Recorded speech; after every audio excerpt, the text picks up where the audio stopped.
Saya tak bersaing dengan kawan-kawan saya. Kalau saya nak bersaing dengan mereka, mereka ada macam-macam peralatan yang mak bapak mereka belikan. Untuk bersaing dengan mereka, saya akan kecewa. Saya akan menyalahkan semua benda yang berlaku pada hidup saya. Saya bersaing dengan diri saya sendiri. Cukup saya katakan kepada diri saya, hari ini bagi diriku mesti lebih baik daripada semalam bagi diriku. Saya fight benda tu daripada saya tingkatan 1. Ada seorang anak muda, tuan-puan sekalian, yang ustazah diam-diam belajar daripada anak muda ini. Setiap orang macam tu ya tuan-puan, setiap orang tak sempurna. Akan ada orang dalam hidup kita yang kita boleh contohi beberapa perkara dalam hidup dia.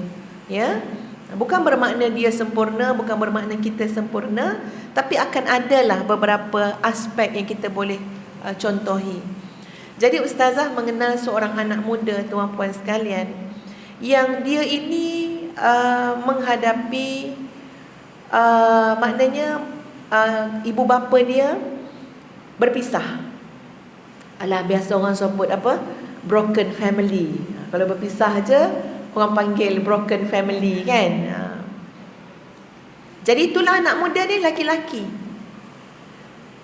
Dia tidak dapat perhatian dan kasih sayang daripada ayahnya. Memang tak dapat. Mungkin masa lahir tu adalah sikit-sikit kot, tapi lepas umur dia berapa tahun tak bercerai, so dia tak dapat. Duduk dekat rumah nenek dia, atuk dia. Duduk sekadarnya tuan-puan, bilik pun tak ada. Kalau ramai makcik-makcik tu balik sekarang kat rumah tu, ataupun memang biasanya rumah tu ramai sebab ada adik-beradik mak yang lain duduk kat situ, maka memadai bagi dia tidur di mana-mana ruang yang boleh tidur. Tak ada bilik tuan-puan. Hidup bertahun-tahun tak ada bilik. Maknanya tidur kat sofa boleh, tidur kat lantai boleh, ya. Perjalanan daripada rumah dia ke sekolah pula tuan-puan memungkinkan dia untuk rehat sekejap sebab jauh. Rehat sekejap dekat bus stop. Ada bus stop, dia boleh rehat, dan dia pernah tertidur kat bus stop tu. Seorang anak muda yang ini Ustaz nak cakap pasal hari ni lebih baik dari semalam ya. Seorang anak muda yang tak membesar-besarkan sangatlah isu-isu kesusahan ya. Nak banding kawan-kawan yang lain, datang sekolah berjemput. Dia orang Kuala Lumpur. Kan orang KL kan biasa kan, datang sekolah berantar, balik sekolah berjemput. Tak kira lah naik basikal, naik motor, naik kereta, tapi ada yang jemput. Dia tak. Ya, okey. Alhamdulillah, pandai belajar, masuklah sebuah sekolah asrama penuh. Ini adalah satu kisah biasa yang kita faham ya sahabat-sahabat sekalian. Bila anak-anak ni masuk sekolah asrama penuh, berapa ribu pelajar ya tuan-puan sekalian, memang dia boleh melihat bagaimana keluarga-keluarga yang lain. Bagaimana keluarga, bagaimana anak-anak ataupun sahabat-sahabat dia yang mendapat galakan penuh daripada seorang ayah, seorang ibu, ya, untuk belajar dengan cemerlang, untuk hafaz Al-Quran 30 juzuk. Sebab dia masuk sekolah asrama penuh, ya, yang silibusnya antara lain juga ada hafazan 30 juzuk Al-Quran. Ni bawah mara ya tuan-puan ya. Kena hafal 30 juzuk Al-Quran. Dan dia melihat sahabat-sahabat yang hebat. Faktor hebat tu macam-macam. Mak dia hebat, ayah dia hebat, kawan-kawan ni. Mereka bukan datang daripada broken family. Mereka sentiasa mendapat galakan daripada ayah mereka, dapat hadiah daripada ayah mereka. Hafal Quran je dapat hadiah. Macam semalam anak ustazah, dia baru hafal 8 juzuk. Tapi balik-balik asrama dah cakap dah, Umi, nanti kalau dia hafal 30 juzuk, dia nak iPhone 20. Sekarang iPhone 14 rasanya lah. Jadi dia kata dia tak nak iPhone 14. Dia dah menjangkakan iPhone yang belum keluar tuan-puan, iPhone edisi ke-20. Jadi Ustaz kata, itu tahun bila adik akan hafal tu dia? Kalau iPhone 20 mana 15, 16, 17. Tapi nak beritahu tengok, anak orang ada bapa, ada mak, macam-macam dia demand. Anak muda tadi tak ada.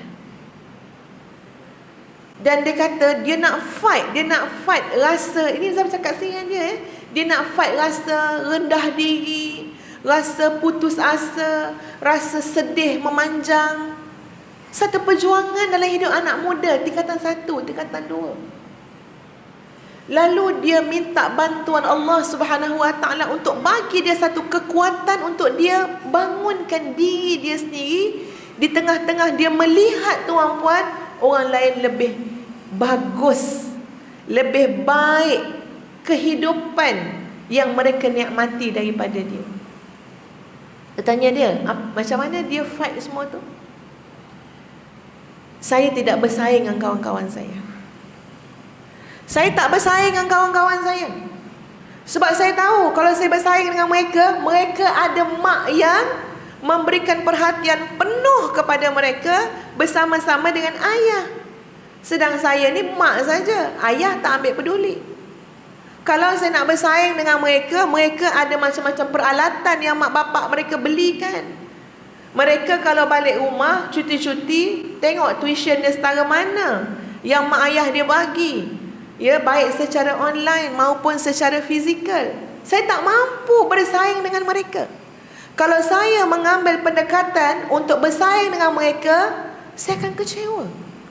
Saya akan menyalahkan semua benda yang berlaku pada hidup saya. Dah kata dengan dia, habis tu macam mana? Saya bersaing dengan diri saya sendiri. Saya bersaing dengan diri saya sendiri. Cukup saya katakan kepada diri saya, hari ini bagi diriku mesti lebih baik daripada semalam bagi diriku. Masya Allah. Saya fight benda tu daripada saya tingkatan 1. Kalau hari ini, contoh yang tuan-puan, kalau semalam saya cuma boleh hafaz 10 ayat saja, sedang kawan-kawan saya dengan kemahiran yang mereka ada boleh hafal 3 muka surat, saya tak bersaing dengan kawan saya. Saya kata pada diri saya, kalau semalam kamu hanya boleh hafal 10 ayat, pastikan hari ini kamu hafal 12 ayat. Dan untuk esok, kalau hari ini 12 ayat, pastikan insya-Allah untuk esok 15 ayat. Saya bermula demikian daripada tingkatan 1. Bersaing dengan diri saya sendiri, pencapaian diri saya sendiri. Kaedahnya cukup simple. Hari ini mesti lebih baik daripada semalam. Masya Allah tuan-puan. Ustazah tenganga dengan anak muda tu. Tenganga. Dan patutlah tuan-puan dia ada satu kekuatan dalaman yang, yelah, ustazah dengan ustaz memang dari sudut tu memang kami kagum lah.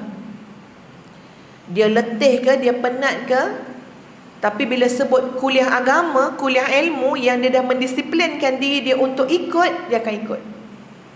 Walaupun dia baru balik daripada kampus, walaupun dia penat, walaupun dia letih, walaupun hari hujan, komitmen dia.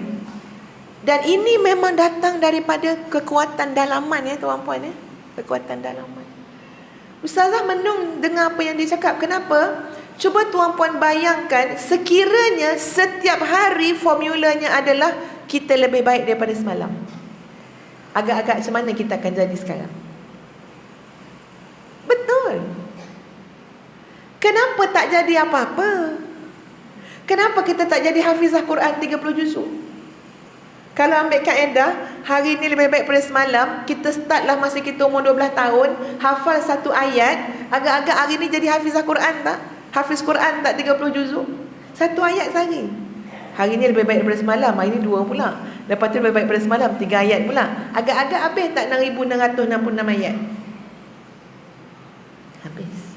Tapi kenapa tak hafal sampai ke hari ni? Baru lepas menyambut ulang tahun kelahiran, contohnya lah yang ke-64. Banyak mana hafal Quran? Yang dululah ustazah, yang masa sekolah rendah dulu. Tak naik-naik. Ya, juzuk 30 pun tak lepas. Jangan kata 30 juzuk, juzuk 30 tak lepas. Berapa nak? 60. Agak-agak sebab apa tuan-puan tidak ada peningkatan? Tak ambil kaedah anak muda tadi. Kaedah yang sangat simple. Apa dia? Siapa yang bersaing dengan diri dia, menetapkan pada diri dia bahawa hari ini lebih baik daripada semalam, insya-Allah lepas 10 tahun, lepas 20 tahun, insya-Allah pasti lebih baik. Jadi ini yang saya katakan tadi tuan-puan, konsep dalam Islam bukan semata-mata tengok pada tahun baru, bulan baru, hari lahir, hari anniversary. Itu nunggu setahun. Walaupun boleh kita nak letakkan, nak pacak tiang perubahan tu bermula daripada tahun baru, Januari ataupun Muharram. Ya boleh. Tapi usah kena bagi faham kepada kita semua, konsep ni apa? Sangat segar, lebih segar daripada itu. Setiap hari kita adalah orang yang baru, tak sama macam semalam. Kenapa? Kerana ada penambah nilai baik dalam diri kita, penambahbaikan berlaku dalam diri kita. Cuba tuan-puan sekalian, semalam baca Quran berapa muka surat? Bukan hafal, baca. Semalam berapa muka surat kita baca Quran? Hello. Berapa muka surat kita baca Quran semalam? Katalah semalam Ustazah Kak baca 1 muka surat. Agak-agak hari ni macam mana? Jadikan 1 suku atau 1 setengah. Jangan kita kata tambah suku je. Itu lebih baik tuan-puan, lebih baik daripada semangat lepas balik kuliah ni sekarang 1 juzuk baca. Heran suami dengan anak-anak kata, ya Allah mak ni pada balik kuliah tak berhenti baca Quran. Abah tu kata tak, itu bukan sebab balik kuliah ni, sebenarnya buang terbiat. Tapi itulah sekali kita buat, esok lusa dah kembali asal. Sebab tu saya kata tak apa, kalau hari ni kita baca 1 muka surat, esok 1 plus 1 ayat, 1 muka surat plus 1 ayat. Tapi kita letak apa dia? Lusa lebih baik lagi, lebih baik lagi, lebih baik lagi. Tuan-puan akan bertemu dengan 1 hari 1 juzuk. Tuan-puan akan bertemu dengan sampai waktu ini nanti 1 hari 2 juzuk, 1 hari 3 juzuk. Tapi itulah cabaran perubahan untuk diri kita sendiri. Ustazah ambil apa yang Ustazah belajar daripada anak muda tadi. Bahkan Ustazah melihat dia panggil apa? Determination ya. Dia punya kuat betul. Dia punya kehendak, keinginan. Dia jaga diri dia tu kerana apa? Dia letakkan kaedah dalam hidup dia mesti lebih baik dari semalam. Dia tak fight siapa-siapa, tak bersaing dengan siapa-siapa, tapi apa yang dia tahu, ilmu yang Allah bagi kepada dia, dia nak amal, maka dia buat perubahan pada diri dia lebih baik daripada semalam. Akhirnya kita bertemu dengan seorang anak muda yang masya-Allah tuan-puan sekalian sangat istiqamah. Boleh puasa Nabi Daud tu biasa je bagi dia. Sebab dia cabar diri dia ya. Kita entahlah. Dah ganti belum puasa hari tu? Dia nak masuk Rejab Syaban dah ni. Dah ganti belum puasa ya. Jangan sampai yang mengganti puasa pun kita lengah-lengahkan, sedangkan orang lain ada yang sudah pergi jauh tuan-puan. Ia mengamalkan puasa sunat Isnin dan Khamis dengan istiqamah. Bahkan anak muda tadi ya kerap kali berbulan-bulan dia melazimi puasa Nabi Daud. Dia bukan anak yang ditatang oleh ayah, ya, bukan anak yang dididik oleh ayah macam anak-anak kita. Ayah ngajar ngaji, ayah jadi imam solat, ayah begitu begini. Tak. Tapi Allah selamatkan dia. Allah jaga dia. Allah bagi kekuatan pada diri dia. Kekuatannya apa dia? Saya berjuang dengan diri saya sendiri. Saya bersaing dengan nafsu yang ada dalam diri saya sendiri. Saya mesti buat hari ini lebih baik daripada semalam. Maka natijahnya tuan-puan sekalian, lepas 10 tahun, 20 tahun, insya-Allah pasti lebih baik.